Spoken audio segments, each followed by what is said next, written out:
వెళ్ళిన తర్వాత పైకి రావటం కష్టం.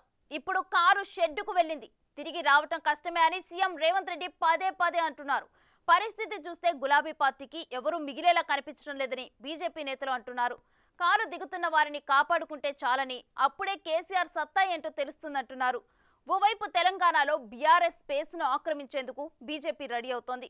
రాష్ట్రాలు దాటి పార్టీని విస్తరించాలనుకుంటున్న కేసీఆర్కు ఇంట గెలవకపోవటం పెద్ద మైనస్గా మారిపోయింది. ఒకప్పుడు పార్టీలో ఎమ్మెల్యేలను చేర్చుకున్న కేసీఆర్ ఇప్పుడు పార్టీ మారుతున్న వారిని మాత్రం తీవ్ర స్థాయిలో తిడుతున్నారు. అదే విచిత్రం.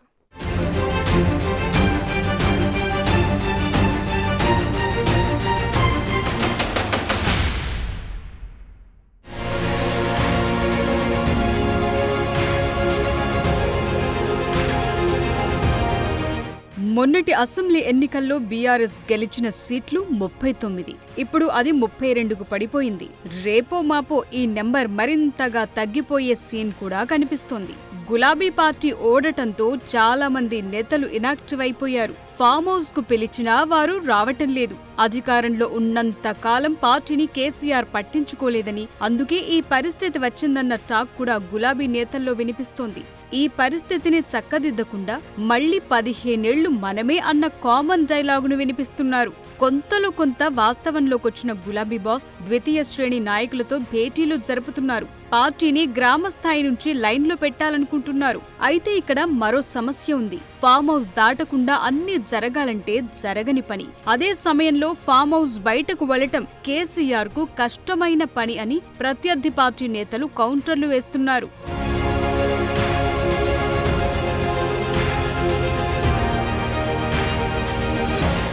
బీజేపీ మెదక్ ఎంపీ రఘునందన్ రావు ఓ ఇంట్రెస్టింగ్ కామెంట్ చేశారు. తెలంగాణ అసెంబ్లీ బడ్జెట్ సమావేశాలు మొదలయ్యే లోపే మరో 15 మంది బీఆర్ఎస్ ఎమ్మెల్యేలు పార్టీ మారుతారని చెప్పుకొచ్చారు. అక్కడితో ఆగలేదు. బీఆర్ఎస్ కు ఎమ్మెల్యేలను కాపాడుకోలేని పరిస్థితి వచ్చిందన్నారు. మరో 15 నెలల్లో అసలు గులాబీ పార్టీ ఉంటుందో ఉండదోనన్న డౌట్లు వ్యక్తం చేశారు. ఇంకొక 15 రోజులకి అసెంబ్లీ బడ్జెట్ సెషన్లు స్టార్ట్ అవుతాయి. అప్పటిదాకా ఇంకో 15 మంది పోకుండా కాపాడుకుంటే చంద్రశేఖరరావు చాలా గొప్పోడు. అధికారంలో ఉన్నప్పుడు ఎమ్మెల్యేలు, మంత్రులు ఇంకెవరిని కలవకుండా మనుషులంటే బానిసలని, తనొక్కడే దైవాంశ సంభూతుడని, ప్రగతి భవన్ అనేది ఇంకేదో అనుకొని ఎక్కువ ఊహించుకున్నాడు సార్ పాపం. ఇప్పుడు తప్పనిసరి పరిస్థితులలో ఎంపీటీసీలతోటి, సర్పంచులతోటి, ఆఖరికి గ్రామ కమిటీ అధ్యక్షులతోటి కూడా ఫోటో దిగి బిడ్డ నేనున్నా అని బతిలాడుకునేటువంటి దుస్థితికి తెచ్చుకున్నాడు చంద్రశేఖరరావు గారు. 15 సంవత్సరాలు మర్చిపోండి.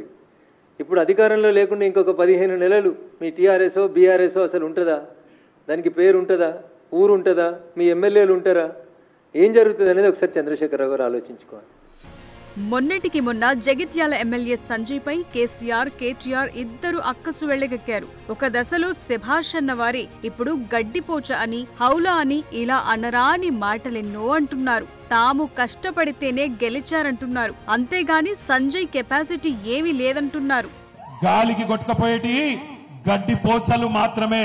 అట్లనే మీ ఎమ్మెల్యే ఒక గడ్డిపోచ లాంటి ఎమ్మెల్యే పోయింది తప్ప గడ్డపారల్ లాంటి నాయకులు, గట్టిగా ఉన్న నాయకులు మీరెవరు పోలే. ఇవాళ ఒక్క మాట మీరు యాద్ చేసుకోండి. ఇక్కడ గెలిచిన ఎమ్మెల్యే మొన్న మీరు చేస్తే ఎమ్మెల్యే అయింది. ఆయన ఎమ్మెల్యే మీరు చేస్తే అయింది తప్ప మిమ్మల్ని ఆయన తయారు చేయలే.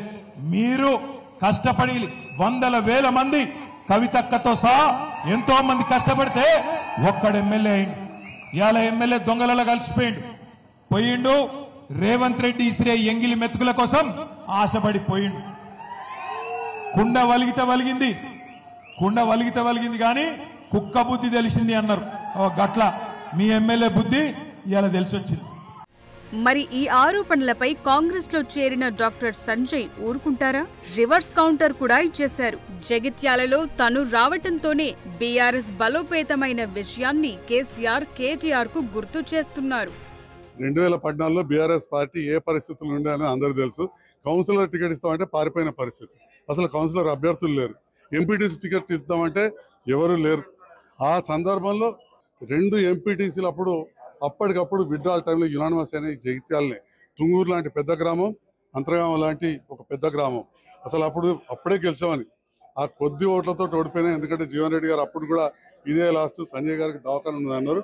సో ఖచ్చితంగా నేను చెప్తున్నా, నేను వచ్చిన తర్వాతనే బలోపేతమైంది.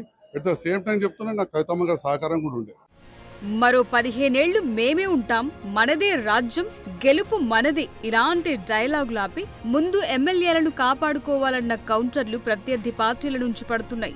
నిజానికి పార్టీని ఫిరాయిస్తున్న వారిని కాదు అనాల్సింది, గతంలో తమరు చేసిందేంటన్న పాయింట్ను ప్రత్యర్థి పార్టీ నేతలు వినిపిస్తున్నారు. పార్టీ మారేవారే ఫిరంగులై పేలుతారని తాను చెప్పిన విషయాన్ని ఎంపీ రఘునందన్ రావు తాజాగా కేసీఆర్ కు గుర్తు చేశారు.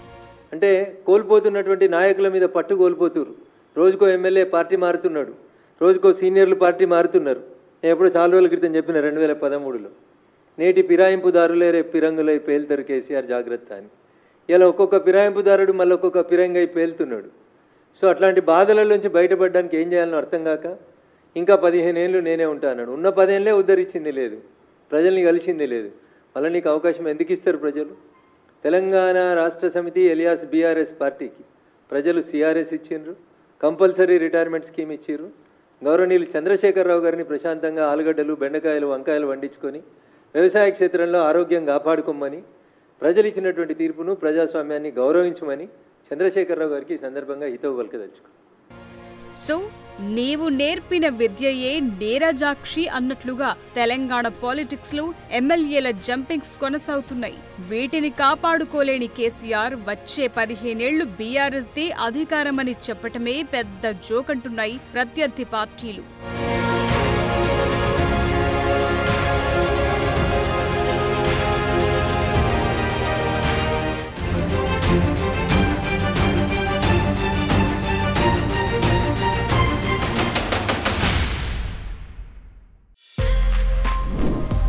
For more videos like this, subscribe Big TV channel.